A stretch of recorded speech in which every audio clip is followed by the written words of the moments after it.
Acadia looks small on the map, but it is very easy to waste time here. Wrong parking lots, wrong tide, wrong order, and suddenly your 2-day trip turns into a traffic loop. This Acadia National Park itinerary hits Cadillac Mountain, Park Loop Road, Ocean Path, Jordan Pond, the best short hikes, Bar Harbor, and Bass Harbor Lighthouse in the order that actually makes sense. Day 1. The classic Acadia Loop. Day 1 starts before most people are awake, with a Cadillac Mountain sunrise. This is the most dramatic way to begin Acadia, because the whole trip opens with darkness, a winding summit road, first light over the islands, and that classic question, was getting up this early actually worth it? For most first-time visitors, I think it is, as long as the forecast looks clear and you already have the required vehicle reservation during reservation season. The important thing is not to treat Cadillac like a casual last-minute stop. During the busy months, you need a timed vehicle reservation for Cadillac Summit Road, and those reservations are sold online, not at the entrance booth. Sunrise also means planning backward. Check the sunrise time, leave early, bring a warm layer, and expect other people to have the same idea. But if the weather looks cloudy, or you couldn't get the reservation, don't let that ruin the itinerary. Cadillac is amazing, but the rest of Acadia is strong enough to carry the day.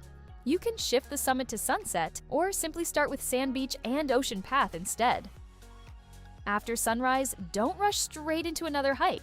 Give yourself a reset in Bar Harbor with coffee, breakfast, and a few quiet minutes before the park gets busy. This is a major time-saving move, because once late morning traffic builds, every stop takes longer than expected.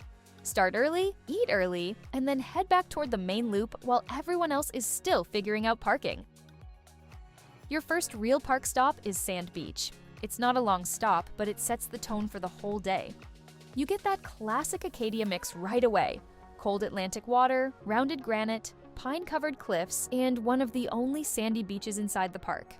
Take a quick walk down to the shore, enjoy the wide view, then save most of your energy for the coastal trail that starts right here. Instead of driving to every overlook, walk the Ocean Path. This is the part of the day where Acadia really earns its reputation. The trail follows the coast past some of the park's most famous scenery, and it keeps you out of the constant routine of driving, parking, taking one photo, and moving again. You'll pass rocky ledges, crashing surf, hidden coves, and those big open views that make the main coastline feel so dramatic. The first highlight along the way is Thunder Hole.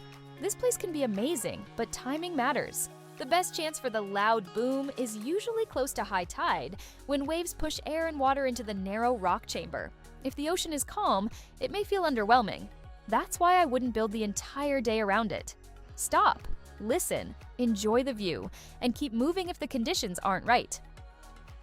Continue toward Monument Cove, Otter Cliff, and Otter Point.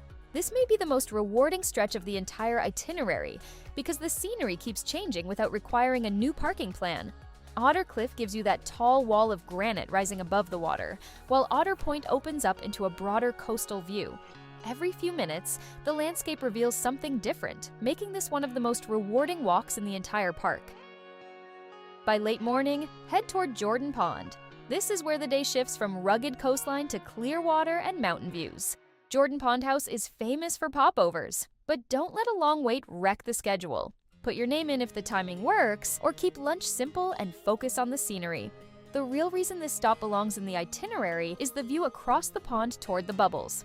After lunch, choose one short activity in the Jordan Pond area. My top pick is the South Bubble Hike because it gives you a big payoff without taking over the afternoon. The trail climbs through forest, then reaches Bubble Rock and a beautiful view down over Jordan Pond. It feels adventurous enough to be memorable, but short enough to fit into a packed 2-day trip.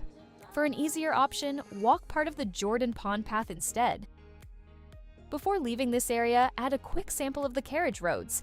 You don't need a full bike ride unless that's the main goal of your trip. A short walk is enough to understand why these roads are such a signature part of Acadia. The stone bridges, quiet curves, and car-free setting give the park a different mood after the crowded coastline. End the first day with a flexible sunset plan.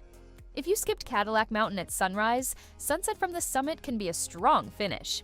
If you already started there, I'd return to the coast instead. Otter Point, Otter Cliff, or another nearby shoreline spot gives the evening a different look and keeps the day from feeling repetitive. That's the key to a great 2-day Acadia plan. don't chase every famous place twice. Mix mountain views, ocean drama, forest trails, and quiet corners, then let each stop feel distinct. Day 2. Best hike and the quiet side.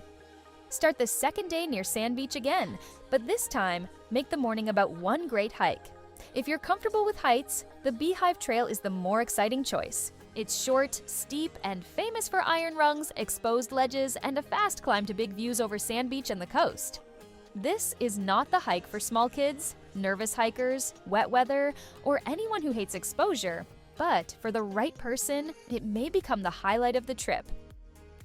For a safer alternative, choose the Great Head Trail. You still get coastal scenery, forest, cliffs, and ocean views, but without the same level of intensity. That makes it a better fit for families or anyone who wants a beautiful morning hike without turning the day into a nerve test. Either way, starting early is important. The trailheads near Sand Beach get busy fast, and the whole point of this itinerary is to stay ahead of the crowd instead of reacting to it. After the hike, slow things down at Sieur de Monts. This stop does not have the biggest view in Acadia, but that's actually why it works here. After a high-energy morning, the gardens, boardwalks, trees, and quieter paths give the script a nice change in rhythm. It also helps show that Acadia is more than cliffs and summit views. There's a softer side here, with wetlands, native plants, and peaceful forest pockets just a short drive from the busiest coast. Around midday, leave the main park loop and use lunch as a reset. Bar Harbor is the easiest choice if you want more restaurants and a lively town feel. Northeast Harbor works better if you want to shift naturally toward the quieter side of Mount Desert Island. The important part is not the exact restaurant. It's the timing. Midday is when the busiest lots can become frustrating, so this is a smart moment to eat, recharge, and reposition. For the afternoon, head toward Echo Lake, Flying Mountain, or Acadia Mountain. This side of the island feels different from the classic Park Loop Road. It's still scenic, but the pace drops.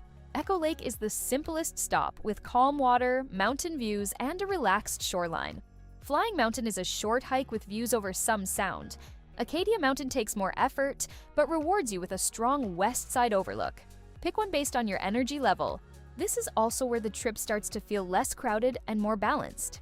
Many first-time visitors spend most of their time circling the same famous stops, but the west side gives the second day a different rhythm. The views are still beautiful, the pace feels calmer, and the route makes the park feel bigger than just the main loop road. Late afternoon is the right time to move toward Harbor Head Lighthouse. The drive takes you away from the busiest section of the park and gives the final stretch a clear destination. The lighthouse is one of Acadia's most recognizable scenes, especially from the rocks below, where the white tower sits above the water and trees. It's a beautiful ending, but not a secret one.